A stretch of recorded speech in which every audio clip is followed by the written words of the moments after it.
Welcome to exam time. दोस्तों, हमने पिछले वीडियो में देखा था कि आयोग, संगठन और मीडिया से किस किस प्रकार के क्वेश्चन आए हैं एमपीपीएससी मुख्य परीक्षा में पिछले 5 वर्षों में 2014 से लेकर 2019 तक के हम यहाँ पर क्वेश्चन देख रहे हैं। तो हमने पेपर नंबर 2 के यूनिट 1, 2 और 3 यहाँ पर कंप्लीट कर ली है, देख लिए हैं किस प्रकार के क्वेश्चन आए हैं। अब हम यहाँ पर देखेंगे यूनिट नंबर 4 के क्वेश्चन, जो कि अभी यहाँ पर इसमें ऐड किए गए हैं भारतीय राजनीतिक विचारक। इसमें टोटल दोस्तों 8 विचारक हैं, जिसमें से 4 आपके पुराने हैं और 4 यहाँ पर नए हैं। अब जो नए विचारक हैं वो भी हम आपको बता देंगे कि जो नए विचारक हैं, नए विचारक से तो अभी तक कोई भी क्वेश्चन यहाँ पर नहीं आया है। तो जो पुराने विचारक हैं दोस्तों, ये थे आपके पेपर नंबर 5 या पेपर नंबर 4 में 8 थे, ठीक है। एथिक्स वाला जो आपका पेपर होता था उसमें 8 थे। और यहाँ पर एक विशेष बात और बताना चाहेंगे, उसमें केवल 3 मार्क और 6 मार्क के यहाँ पर क्वेश्चन आते थे। 15 मार्कर या 11 मार्कर का कोई भी क्वेश्चन पहले एथिक्स में नहीं पूछा जाता था तो केवल केस स्टडी यहाँ पर आती थी। 15 या 20 अंकों के यहाँ पर केस स्टडी हुआ करती थी। तो यहाँ पर हमें सिर्फ क्वेश्चनों को देख के यहाँ पर पता करना पड़ेगा कि कौन सा क्वेश्चन अब 11 मार्क में यहाँ पर आ सकता है। तो पहले जैसे क्वेश्चन आए थे वैसे हमने यहाँ पर अरेंज कर दिए हैं। बाकी हम यहाँ पर अभी पढ़ते पढ़ते यहाँ पर थोड़ा सा यहाँ पर समझ विकसित करेंगे कि कौन सा जो क्वेश्चन है जिसका 50 शब्दों में आंसर देना मुमकिन नहीं है, पॉसिबल नहीं है, तो उसे हम यहाँ पर 11 मार्क में समझ लेंगे कि ये 11 मार्क में यहाँ पर आ सकता है। तो यहाँ पर देखेंगे हम कौटिल्य। तो सबसे पहले बात करते हैं कौटिल्य से अब तक कैसे कैसे क्वेश्चन पूछे गए हैं 2014 से लेकर अभी तक के। तो 2017 में पूछा गया था दोस्तों कि अर्थशास्त्र पुस्तक के लेखक कौन है। अगर सिंपल से आपसे ये पूछा जाता है तो आपको डायरेक्ट लिख देना है भारतीय राजनीतिक विचारक कौटिल्य। ये 2017 में ये पूछा गया था। नेक्स्ट है आपका कि कौटिल्य के प्रसिद्ध ग्रंथ का नाम क्या है। तो ये ग्रंथ का जो नाम है ये है दोस्तों अर्थशास्त्र, और इसका जो संबंध है, इसका संबंध है दोस्तों राजनीति से। ठीक है, किससे संबंध है? राजनीति से। तो ये आपको इतना सा यहाँ पर लिख देना था, 2014 में ये पूछा गया था। नेक्स्ट है कि भारतीय राजनीतिक चिंतन में कौटिल्य के योगदान को बताइए, क्या है योगदान। देखिए यहाँ पर आपका एक और थोड़ा सा यहाँ पर डाउट यहाँ पर क्लियर कर देते हैं। जैसे कि हमने आपको बताया कि अर्थशास्त्र पुस्तक के लेखक कौन है, सिंपल से यहाँ पर पूछा गया है। तो आप यहाँ पर क्या लिखोगे कि भारतीय राजनीतिक विचारक, ये भी आपको लिखना है, भारतीय राजनीतिक विचारक कौटिल्य। आप इतना सा लिखोगे। आप सोचोगे इसमें 10 शब्द सीमा का तो पालन हुआ नहीं। 10 शब्द सीमा जो है आपकी वो लास्ट लिमिट है, यानी कि 10 शब्द सीमा के आप ऊपर नहीं जा सकते। जब भी ज़्यादा ज़्यादा 15 शब्द या 20 शब्द तक जब भी फिर भी आप जा सकते हो। बाकी ये क्या है, एक लिमिट है ना। तो ये लिमिट होती है, यानी कि इससे कम शब्द हो सकते हैं, थोड़े बहुत इससे कम हो सकते हैं। अगर किसी जो प्रश्न है उसका एक शब्द में ही आंसर आ रहा है तो उसके लिए पूरी लाइन आपको यहाँ पर लिखने की आवश्यकता नहीं है। अब देखिए यहाँ पर भारतीय राजनीतिक चिंतन में कौटिल्य का क्या योगदान है। अब ये जो क्वेश्चन है योगदान वाला, ये आपका 11 मार्क में भी दोस्तों ये बिल्कुल यहाँ पर डेफिनेटली पूछा जा सकता है, और 6 मार्क या फिर हम कहें 5 मार्क में भी आपको पूछा जा सकता है। 2017 में पूछा गया था। नेक्स्ट है कि कौटिल्य एक आदर्शवादी होने की उपेक्षा एक राजनीतिक यथार्थवादी थे, टिप्पणी कीजिए। तो ये 6 मार्क 2016 में पूछा गया था। अब ये 5 मार्क 11 मार्क में आ सकता है। नेक्स्ट है कौटिल्य के अनुसार एक राजा के क्या क्या कर्तव्य होते हैं। बिल्कुल आपसे 5 मार्क में इस प्रकार का यहाँ पर यह क्वेश्चन आ सकता है, क्योंकि कौटिल्य ने क्या मंडल सिद्धांत, सप्तांग सिद्धांत भी यहाँ पर बताया है, वो भी आपको तैयार करना है। कूटनीति, विदेश नीति, ये आपको यहाँ पर सब तैयार करना है। इनसे बिल्कुल यहाँ पर डेफिनेटली क्वेश्चन यहाँ पर आते हैं। और एक क्वेश्चन आपको ये वाला तो बिल्कुल तैयार करके रख ही लेना है, ये वाला कौटिल्य कि यथार्थवादी या फिर कौटिल्य का भारतीय राजनीतिक विचारक के रूप में योगदान बताइए। तो इस पे आपको यहाँ पर क्वेश्चन बिल्कुल आ सकता है। अब बात करते हैं महात्मा गांधी से सबसे ज्यादा यहाँ पर क्वेश्चन पूछे गए थे अभी तक जितने 5 वर्षों के आप सारे यहाँ पर विचारकों या थिंकर या फिर सोशल रिफॉर्मर को यहाँ पर देखोगे तो सबसे ज्यादा जो पूछे गए हैं महात्मा गांधी से यहाँ पर क्वेश्चन पूछे गए हैं। तो देखिए कैसे कैसे यहाँ पर क्वेश्चन पूछे गए हैं, तो आपको यहाँ पर समझ में आ जाएगा क्या क्या आपको इनमें तैयार करना है। तो सर्वोदय का अर्थ यहाँ पर समझाइए। 2017 में ये पूछा गया था 3 मार्क में। तो गांधी जी ने जितने भी यहाँ पर जो छोटे छोटे जो भी शब्द आएंगे, जैसे ट्रस्टीशिप का यहाँ पर सिद्धांत इन्होंने दिया था, अहिंसा, सत्य, इनके बारे में इनके क्या विचार है, लोकतंत्र के बारे में इनके क्या विचार है, पिछड़ी जातियों के बारे में इनका क्या विचार है। तो इस प्रकार के आपको छोटे छोटे विचार यहाँ पर तैयार कर लेना है। ये आपसे बिल्कुल डेफिनेटली यहाँ पर पूछे जा सकते हैं। नेक्स्ट है कि महात्मा गांधी की नैतिक शिक्षा क्या है। नैतिक शिक्षा आपको बताना था, 3 मार्क 2015 में पूछा गया था। महात्मा जी की प्रसिद्ध पुस्तक का आपको यहाँ पर नाम बताना था, सत्य के साथ मेरे प्रयोग। ठीक है, ये वाली है। तो ये यहाँ पर 3 मार्क में पूछा गया था। तो महात्मा गांधी की जितनी भी पुस्तक है बिल्कुल आपको तैयार कर लेना है। कोई भी पुस्तक कभी भी पूछी जा सकती है, या फिर अन्य विचारक की भी जो पुस्तक है वो भी आपको तैयार करना है। गांधी जी के अनुसार सत्याग्रह का अर्थ समझाइए। सत्याग्रह का अर्थ क्या होता है ये आपको बताना था। ये पूछा गया था 3 मार्क 2014 में। नेक्स्ट है ईश्वर एवं सत्य एवं ईश्वर के संबंध में गांधी जी के विचार बताइए। ये 2019 में ही पूछा गया था, क्योंकि अभी 2020 का तो मेंस हुआ नहीं है। शायद यहाँ पर जो पॉसिबिलिटी लगती है 2020 मेंस के, आप यहाँ पर ये मान के चलिए जनवरी, ठीक है, तो जनवरी तक का आपको समय मिल जाएगा और इसी माह या नेक्स्ट मंथ में आपका नोटिफिकेशन भी आ सकता है। नेक्स्ट हम यहाँ पर देखेंगे कि गांधी दर्शन में ट्रस्टीशिप का जो सिद्धांत है को समझाइए, क्या है। तो ये बिल्कुल आपसे 5 मार्क में इस प्रकार का क्वेश्चन आ सकता है।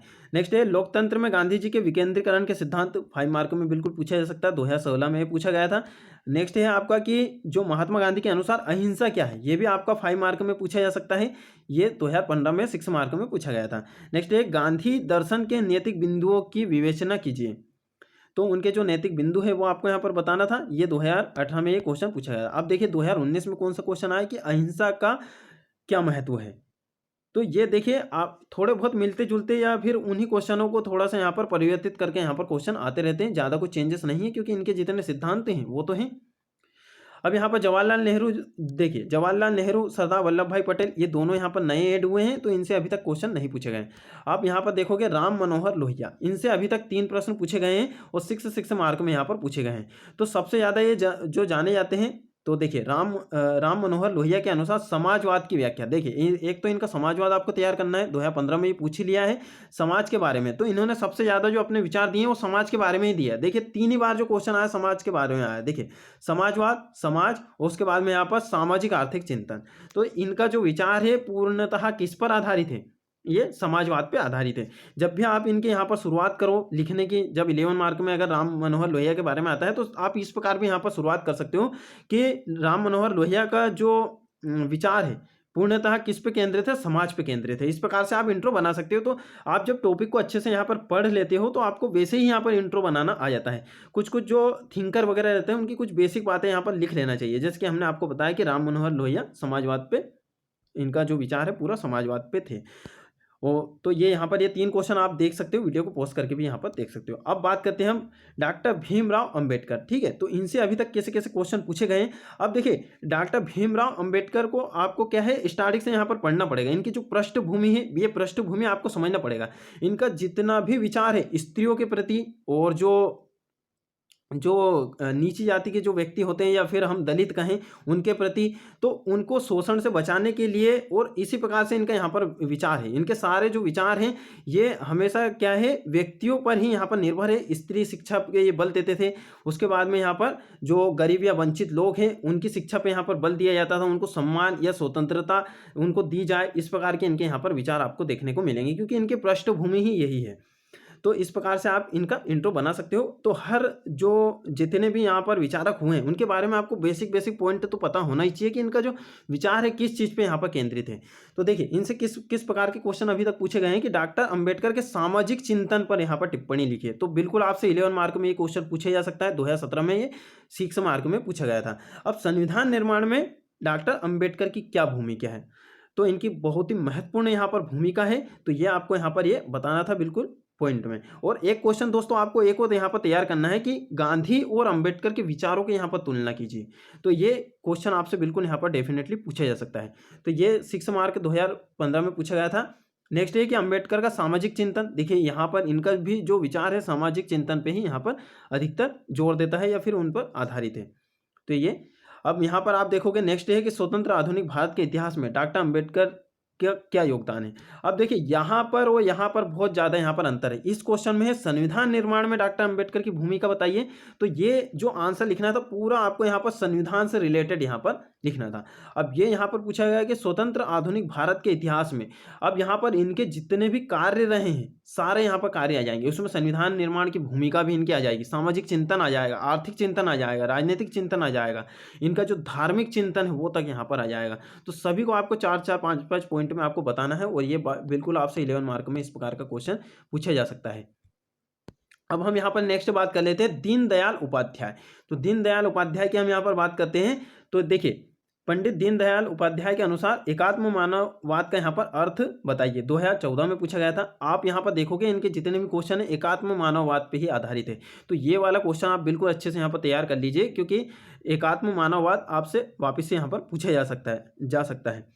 नेक्स्ट पूछा गया था दीनदयाल उपाध्याय के अनुसार अधिकार एवं कर्तव्य को समझाइए। 2019 में पूछा गया था 3 मार्क में।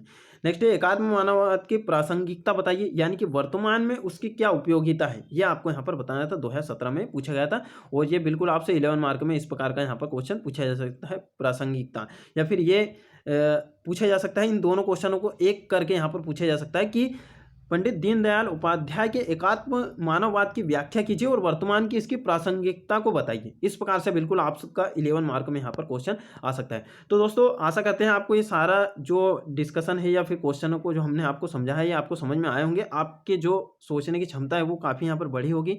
आपको समझ में आया होगा कि एमपीपीएससी के क्या पैटर्न है, कैसे क्वेश्चन यहाँ पर पूछे जाते हैं। आप एक काम कीजिए, इन क्वेश्चनों को नोट कर लीजिए और अपना जो सिलेबस है वो आप अच्छे से यहाँ पर देख लीजिए। ठीक है, तो ये हमारे यहाँ पर पूरे 8 जो विचारक है ये यहाँ पर कंप्लीट हो गए हैं। पूरे 8 विचारक के हमने यहाँ पर क्वेश्चन देख लिए हैं। ठीक है, तो एक विचारक हमारे यहाँ पर रह गए हैं जो अभी यहाँ पर नए ऐड हुए हैं, वो हम अभी आपको यहाँ पर बता देते हैं। दोस्तों रुकिए अभी 1 मिनट। दोस्तों इसमें आप एक जयप्रकाश नारायण और यहाँ पर ऐड कर लीजिएगा। ठीक है, जयप्रकाश नारायण, तो ये क्या है, ये भी अभी यहाँ पर नए जुड़े हैं। तो हम आपको बता देते हैं कौन कौन से नए जुड़े हैं। एक तो जयप्रकाश नारायण आपके यहाँ पर नए जुड़े हैं और उसके बाद में यहाँ पर सरदार वल्लभ भाई पटेल नए जुड़े हैं, जवाहरलाल नेहरू यहाँ पर नए जो विचारक हैं यहाँ पर ऐड हुए हैं पॉलिटी में। ठीक है, तो इतने आपके यहाँ पर जो 3 विचारक हैं यह आपके नए ऐड हुए हैं, जवाहरलाल नेहरू और जयप्रकाश नारायण और सरदार वल्लभ भाई पटेल। बाकी यहाँ पर हमने आपको जितने भी है 5 विचारक उनके यहाँ पर क्वेश्चन बता दिए हैं। ठीक है दोस्तों, मिलते हैं फिर नेक्स्ट वीडियो में। और अभी आप समझ सकते हो कि इस प्रकार के यहाँ पर क्वेश्चन आएंगे। अब हम यहाँ पर नेक्स्ट वीडियो में देखेंगे कि लोक प्रशासन एवं प्रबंधन में तो कोई क्वेश्चन है नहीं। ठीक है, तो अब यहाँ पर हम देखेंगे जो हेल्थ वाला हमारा जो पोर्शन है, मानव संसाधन हेल्थ वाला जो पोर्शन है, उनके यहाँ पर क्वेश्चन देखेंगे किस प्रकार से है यहाँ पर। और उसके बाद में अभी यहाँ पर अर्थव्यवस्था के बारे में यहाँ पर चर्चा करेंगे। ठीक है दोस्तों, मिलते हैं फिर नेक्स्ट वीडियो में। और ये सीरीज आपको कैसी लग रही है आप बता सकते हो और इन क्वेश्चनों को आप बिल्कुल यहाँ पर अच्छे से नोट कर लीजिएगा। और बाकी अगर आपको कुछ इंपॉर्टेंट पीडीएफ यदि डाउनलोड करना है, कुछ नोट्स आपके पास घट रहे हो या फिर कोई से नोट्स बनाने में आपको प्रॉब्लम आ रही हो, तो वीडियो के डिस्क्रिप्शन में आपको इंस्टा मोजो की लिंक दिखाई देगी, वहाँ से अपनी इच्छा अनुसार आप कोई भी नोट्स वहाँ पर डाउनलोड कर सकते हो। ठीक है दोस्तों, मिलते हैं फिर नेक्स्ट वीडियो में। कुछ जो पीडीएफ है वहाँ पर फ्री भी है, कुछ वहाँ पर पेड भी है।